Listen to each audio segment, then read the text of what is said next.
सुप्रभात। आज हम लाख की चूड़ियाँ पाठ 3 पढ़ने जाएंगे। ये कविता कामता नाथ जी के द्वारा लिखी गई है। तो पाठ शुरू करते हैं। आपको छुट्टियों में किसके घर जाने का अच्छा लगता है? बाज़ार में उपलब्ध चीज़ों के रूप हमेशा बदलते हैं। इसके फ़ायदे या नुकसान क्या हैं? चूड़ियाँ किन किन चीज़ों से बनी होंगी?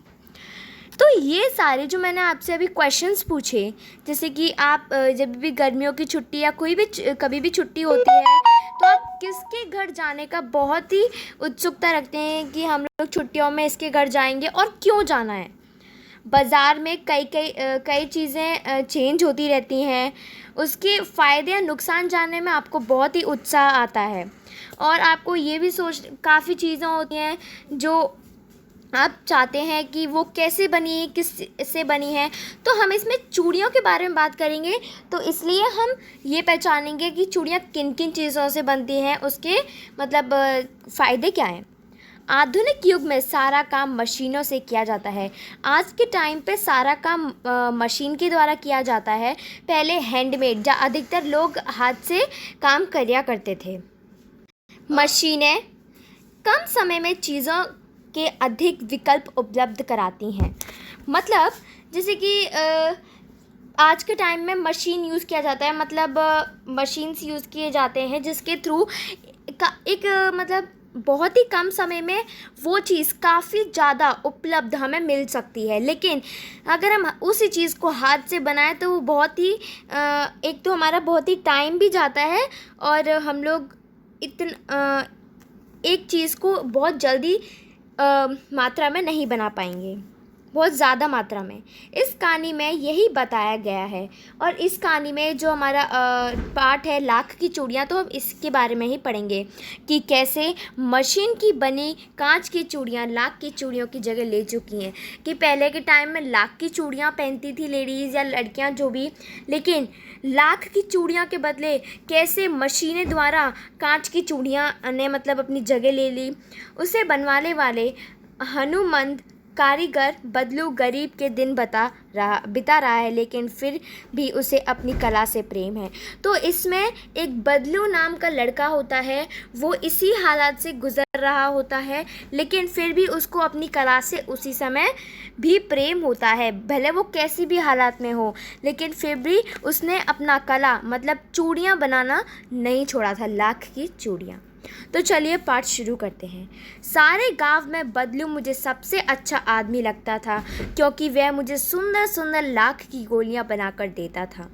मुझे अपने मामा के गांव जाने का सबसे बड़ा चाव यह था कि जब वह वहां से लौटता तो मेरे पास ढेर सारी गोलियां होती, रंग बिरंगी गोलियां जो किसी भी बच्चे का मन मोह ले। वैसे तो मेरे मामा के गांव का होने के कारण मुझे बदलू को बदलू मामा कहना चाहिए था, परंतु मैं उसे बदलू मामा ना कहकर बदलू काका कहा करता था, जैसे कि गांव के सभी बच्चे उसे कहा करते थे। बदलू का मकान कुछ ऊंचे पर बना था। मकान के सामने बड़ा सा सहन था जिसमें एक पुराना नीम का वृक्ष लगा था। उसी के नीचे बैठकर बदलू अपना काम किया करता था। बगल में भट्टी देखती रहती जिसमें वह लाख पिलाया करता था। सामने एक लकड़ी की चौखट पड़ी रहती जिस पर लाख के मुलायम होने पर वह उसे सलाख के सामान पतला करके चूड़ी का आकार देता। पास में 4-6 विभिन्न आकार के बेलन नुमा मुर्गेलियाँ रखी रहती थी, जो आगे से कुछ पतली और पीछे से कुछ मोटी होती। लाख की चूड़ी का आकार देखकर वह उन्हें मुर्गेलियों पर चढ़ाकर गोल और चिकना बनाता और तब एक और एक पूरे हाथ की चूड़ियाँ बना चुकने के पश्चात वह उन पर रंग करता। जैसे कि मैंने आपको बताया, ये एक लड़का है बदलू। बदलू जो होता है वो लाख की चूड़ियाँ बनाने का काम करता है। और इसमें ये जो कवि अपने टाइम की बात कर रहा है, कवि जो है उसके मामा का नाम था बदलू। वो बता रहा है कि मैं बदलू को ना बदलू मामा नहीं कहता था, मैं बदलू को बदलू काका कहकर बुलाता था, क्योंकि उसके गांव के जितने भी बच्चे थे ना उसे बदलू को काका कहकर बुलाते थे, तो वो मामा ना कहकर काका कहकर बुलाता था।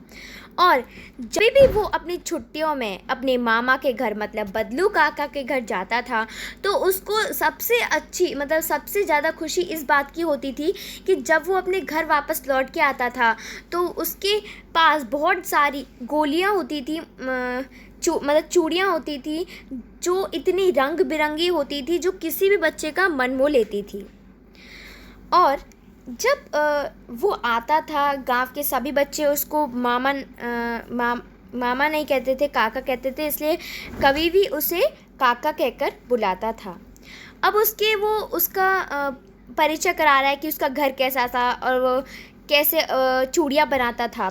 उसका घर तो था वो कुछ ऊंचे पर बना था, और जहाँ घर के आगे जिस सामने एक नीम का पेड़ रखा रहता था, जिसके नीचे बैठकर वो अक्सर काम किया करता था।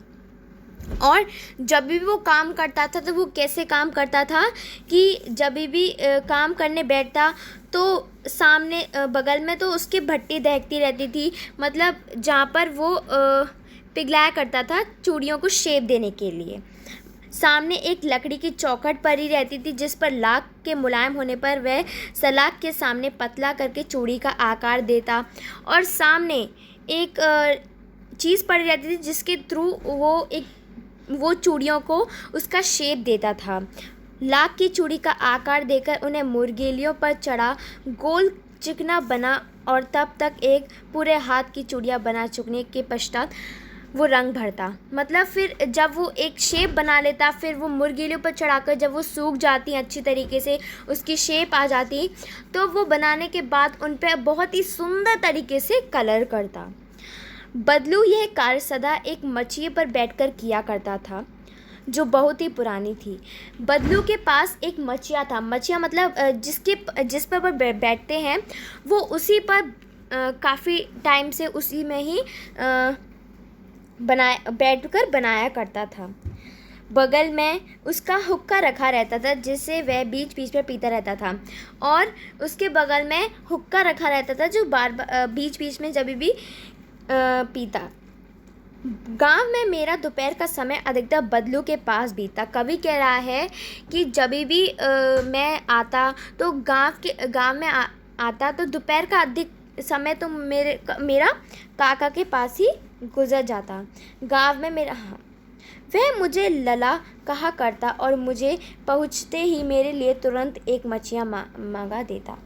जब भी वो जाता था तो वह उसके लिए एक मछिया मंगा देता था, और वह जो कवि है उसको लला कहकर बुलाता था। मैं घंटों बैठे इस प्रकार चूड़ियाँ बनाते देखता। लगभग रोज़ वह छः जोड़े चूड़ियाँ बनाता।